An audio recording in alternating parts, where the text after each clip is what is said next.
Hey guys, what's going on? Aaron here. Welcome to the video. So the FTX plan has been approved. This is very, very good news because that just means that you, if you are a creditor, will get your distribution sooner. So in this video, I'm going to talk all about the plan confirmation. There's a settlement with Ellison, who got a couple years in prison. Also, some distribution updates, possible issues that you could face depending on where you live and your KYC. And also at the end, a little bit about how much money is actually going to come back into the crypto space. Will crypto pump? Will the price of Bitcoin go up? All that kind of stuff. So I'm going to start out going over a couple documents, then head to Twitter and let you guys know what's going on there. So this is the official document saying that the plan has been approved. They talk about tax withholding. So this really applies to international people potentially, and also those that maybe have unpaid debts or alimony and all that kind of stuff. So if that is you, just be aware that they will comply with local tax laws, and that may be an issue depending on what's going on in your life. Also regarding the KYC information, if you're having issues with KYC and if that's just not working, they will not pay you. Basically, you'll have 60 days after the second request, and if you aren't able to complete your KYC, they will just not pay you. I'll talk a little bit more about that later on in the video. And we don't know exactly when payments will begin, but here it says distributions under the plan will not occur until after the court determines the amount of a disputed claims reserve, and that issue has not been confirmed yet by the court. So we don't know, again, exactly when payments will begin. Next, really quick, we got a settlement with Miss Ellison, and this is to recover $2.75 million from FTX trading call options, $22.5 million in bonus payments, and $6.3 million in additional bonus payments. So this settlement says that Ellison will transfer to the debtors substantially all of her assets. She's going to give away all of her equity that she may have in FTX. She's also going to give up all of her crypto, and she's going to cooperate with the debtors in ongoing and prospective investigations and litigations. So following the settlement, Caroline will have no remaining assets other than certain physical personal property, which we don't exactly know what that is. It makes sense that since she's going to jail, she will have to give up most, if not all, of her assets. Not super surprised about this, but I still wanted to let you know. Here is a story that I found somewhat interesting. So the debtors have the opportunity to recover $3.4 million,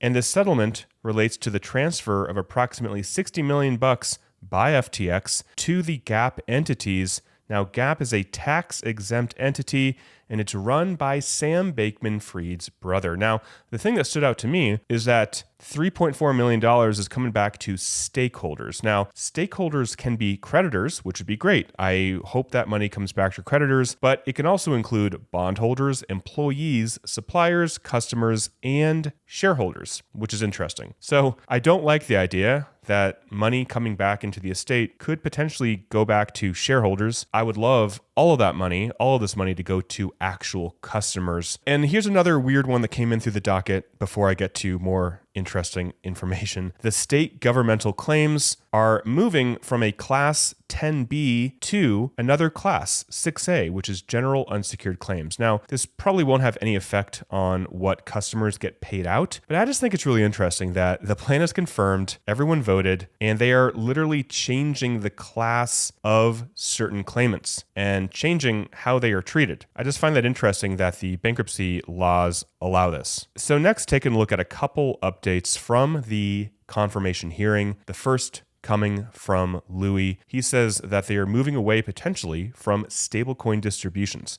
Now, that would be really annoying. And the reason is because most non-US claimants can potentially have a lot of issues getting a US dollar wire sent to them. We saw that issue with Celsius. Celsius customers who are not in the US, many have still not received their distribution, and Louis actually mentions that here. So Louis obviously works with FTX creditor, and they buy claims. Now, he said that they will be buying claims after the first distribution, but you will have had to successfully receive the first distribution. Now, the issue is that this may be challenging for many creditors. In Celsius, meaning Louis, still haven't gotten his first distribution. So this is something that I am following very closely, obviously, with Celsius, because people message me saying, hey, I have not gotten my distribution.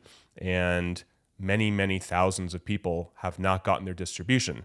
Even people in the United States are having issues. So that leads me to FTX Creditor, which is the largest claim buyer by number, meaning they have purchased the most amount of FTX claims. And I would suggest, if you have any questions or curiosity about selling your claim, to get a quote from FTX Creditor, and you can get a USDC stablecoin payment sent directly to you in a matter of 1 to 2 days. One of the main reasons that people would consider selling their claim is if things go wrong with the distributions, it becomes FTX Creditor's problem and not yours. So if you live in a weird jurisdiction, or if you have tax issues, or you can't get your KYC to work, or you otherwise are just like, I don't feel confident and I don't want to wait any longer. Or if you think this will go in the direction that Celsius went, where again, we are 10 months into distributions for Celsius and thousands of people have not gotten their money yet. And I think FTX will be the same or worse. And here's why. So this is the latest PR Newswire story about distributions. And they're saying this is the most complex bankruptcy estate asset distribution in history, and they will be distributing money to creditors across more than 200 jurisdictions around the world. So if you are curious about selling your claim, I would highly recommend going to the link in the description and filling out the form. They will give you a quote, and you can decide from there if it is right for you to sell your claim. So next I want to talk about how much money is coming back to creditors and how much of that do I think is going to come back into crypto. So from Bloomberg, they say that 12.6 billion is going to return to customers, but that may reach $16.5 billion after all the assets are sold. They say here that repayments won't occur immediately. Obviously, we know that. FTX must first put together a trust and hire a company to oversee the process of distributing the money. And as of right now, FTX has not publicly shared any information about which distribution agent they will use. So that's another reason that I think distributions will have a lot of hiccups and could be delayed. So for Celsius, if you live in the United States, it was primarily PayPal, Venmo, international, Coinbase. But what we saw with Celsius is even right now, 10 months after they began distributions, they are presenting new ways to get your money. They are using Hyperwallet, which is like a company owned, I believe, by PayPal. And they are offering people, hey, do you want to get your money in cash because PayPal and Coinbase don't work? So FTX, we don't even know what they're going to use to pay people, how that's going to work. And again, from experience, I think it's going to take quite a while. Here, the article says that claims may take as many as 3 years to resolve. And that's absolutely accurate. We have no idea how long it's going to take for customers, specifically non-convenience class customers, so those with claims above $50,000, to get their entire distribution. And this is a great chart showing FTX international owners of claims. So these are companies that have purchased FTX international claims, and the total is around 61.1% of the $8.89 billion of FTX international claims are owned by distressed debt funds. So this does not even include companies like FTX Creditor and others inside of the United States that have purchased a ton of claims. So I bring this up because over half of the distributions will be going into distressed debt funds. They will not be coming back into individuals' hands, people that maybe want to YOLO into meme coins, or for that matter, even buy Bitcoin. These are going into companies that have investors, and that capital will be distributed to their investors. And most likely it'll stay as dollars. They're not going to, again, YOLO or buy any crypto with that. But I do expect that quite a lot of money will be coming back into crypto. We just don't know exactly how much people will buy crypto with, especially if they're getting a US dollar wire, because then they have US dollars in their bank, and then they have to buy USDC or buy Bitcoin on some exchange, and that distribution flowing into Bitcoin and then other layer ones and then meme coins and then whatever, there's just, again, more steps, more friction. And that's unfortunate because I feel like if all the distributions were given in USDC, there would be way less friction to buying Bitcoin or other coins with it. So as of right now, I'm projecting and others are projecting the first distribution for everybody. So we're getting the full distribution for convenience class holders, so $50,000 claims or below, plus the first distribution for non-convenience class holders. We have no idea what they're going to decide to distribute for that first distribution. It'll probably come Q1 of next year, most likely February or March, based upon the amount of time the debtors have to set an effective date of the plan. And then the debtors have 60 days to distribute their first distribution. So there's a lot of time in between now and I believe the first distribution. So if you're curious, my guess is February, March of next year.